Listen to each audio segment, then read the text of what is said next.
নমস্কাৰ কৃষি খবৰ আপোনাক স্বাগতম দিনটোৰ শিক্ষক কেৱল গুৰুত্বপূৰ্ণ কৃষি খবৰৰ সৈতে ষ্টুডিঅ'ত মই পংকজ খনিকৰ ৰাজ্যৰ পশুধন খণ্ডক উজ্জীৱিত কৰাৰ প্ৰয়াস ৰাজ্য চৰকাৰৰ খানাপাৰাত কেন্দ্ৰীয় হিমায়িত শুক্ৰ ভঁৰালৰ নতুন ভৱনৰ আধাৰশিলা স্থাপন খেতিত ব্যস্ত মোমাই তামুল সম্ভা সমিতিৰ বিষয়ববীয়াৰ 100 বিঘা মাটিত ধান খেতি কৰাৰ সংকল্প মীনপালকসকলৰ বাবে এটা ভাল খবৰ দুৰ্ঘটনাত পতিত হ'লে চিকিৎসাৰ বাবে পাব ৰাজসাহায্য সলনি হ'ল অসম বিধানসভাৰ ঠিকনা ওম বিৰলাই মুকলি কৰিলে অসম বিধানসভাৰ নতুন ভৱন ভৱেশ কলিতা সিন্ডিকেটৰ জড়িত থকাৰ অভিযোগ অখিল গগৈ গ্ৰেপ্তাৰৰ দাবী তুলিলে গগৈয়ে বঙাইগাঁৱৰ মানিকপুৰত বিচাৰ উপদ্ৰৱ বিচাৰৰ বাবে আঁঠুৱাৰ ভিতৰত সোমাইছে গঞাই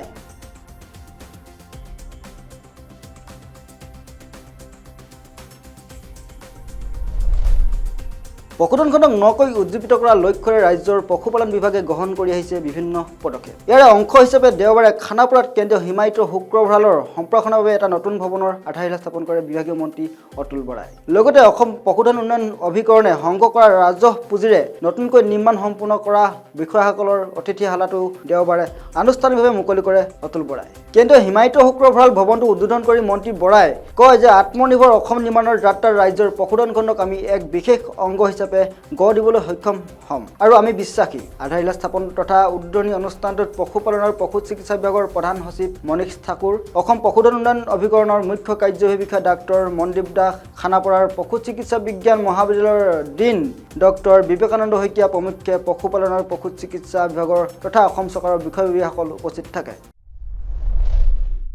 এবাৰ 100 বিঘা মাটিত ধান খেতিৰ সংকল্প মোমাই তামুলী সম্ভা সমিতিৰ এই সংকল্পক আগত ৰাখিয়েই কৃষি কৰ্ম আগবঢ়াই নিছে সম্ভা সমিতিখনৰ বিষয়ববীয়াসকলে খেতিৰ প্ৰতি অসমীয়া কৃষক ৰাইজৰ ধাউতি কমি অহা বুলি বিতৰ্ক চলি থকাৰ মাজতে মোমাই তামুলীৰ সম্ভা সমিতিখনৰ সদস্যসকলে দাঙি ধৰিছে এক নিদৰ্শন তাক তেওঁলোকৰ কৃষি কৰ্মৰ কিছু দৃশ্যাংশ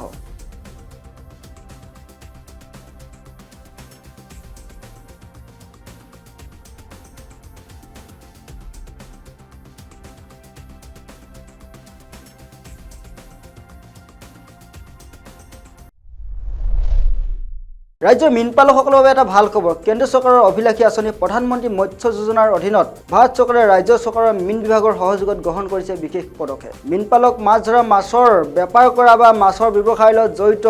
সকলো লোকক সাঙুৰি ভাৰত চৰকাৰে বিনামূলীয়াকৈ ইঞ্চুৰেঞ্চৰ সুবিধা প্ৰদান কৰিছে 18 পৰা 70 বছৰ বয়সৰ পুৰুষ মহিলা সকলো লোকক সাঙুৰি লোৱা হৈছে এই আঁচনিখনে এই ইঞ্চুৰেঞ্চ সুবিধাৰ বাবে কোনো লোকক এটকাও জমা দিব নালাগে সম্পূৰ্ণ বিনামূলীয়া বীমা কৰাৰ পাছতে যদি মাছ পালকজনৰ মৃত্যু হয় তেতিয়া তেওঁৰ পৰিয়ালে পাব 5 লাখ টকা শাৰীৰিক বিকলাংগ হ'লে 2.5 লাখ টকা আৰু দুৰ্ঘটনাত যদি পতিত হৈ হস্পিটেলত ভৰ্তি হয় তেতিয়া লাভ কৰিব 25,000 টকাকৈ ৰাজসাহায্য এই বিষয়ে সবিশেষ জানিবলৈ হোৱাটছএপত মেছেজ কৰিব পাৰিব আপোনালোকে মই নাম্বাৰটো কৈ দিছোঁ 9613330439 নাম্বাৰটো মই পুনৰ জনাইছোঁ 9613330491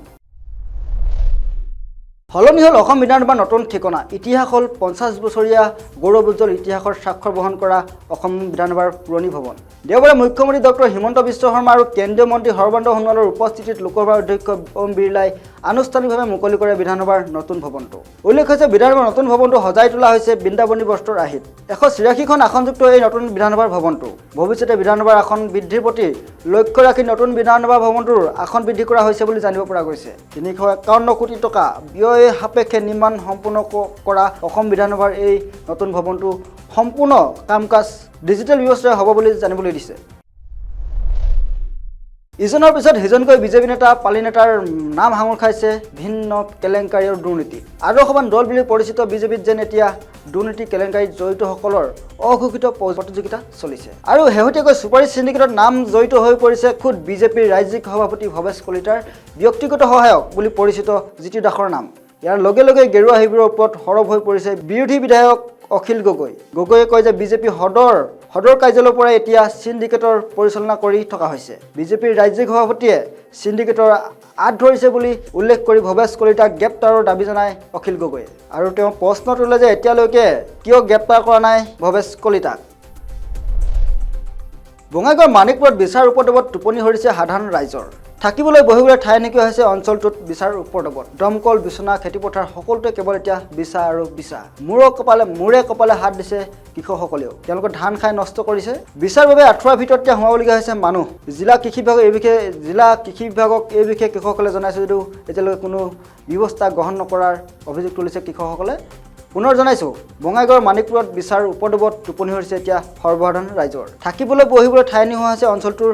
গাঁৱৰ লোকসকলৰ দমকল বিচনা আদি সকলোতে এতিয়া বিচা আৰু বিচা ইফালে মূৰকবলৈ হাত দিছে কৃষকসকলেও তেওঁলোকৰ খেতিপথাৰ নষ্ট কৰিছে বিচাৰ বাবে আঁঠুৱাৰ ভিতৰতো সোমাবলগীয়া হৈছে এতিয়া মানুহ আৰু এই বিষয়ে জিলা কৃষি বিভাগক জনাইছে যদিও কোনো পদক্ষেপ নাই কৰা বুলি জানিবলৈ দিছে অঞ্চলটোৰ লোকসকলে কৃষকসকলে কৃষি খবৰ আজিলৈ ইমানেই শেহতীয়া কৃষি সম্পৰ্কীয় খবৰ পাই থাকিবলৈ চাই থাকক আমাৰ চেনেল কৃষি জাগৰণ অসম।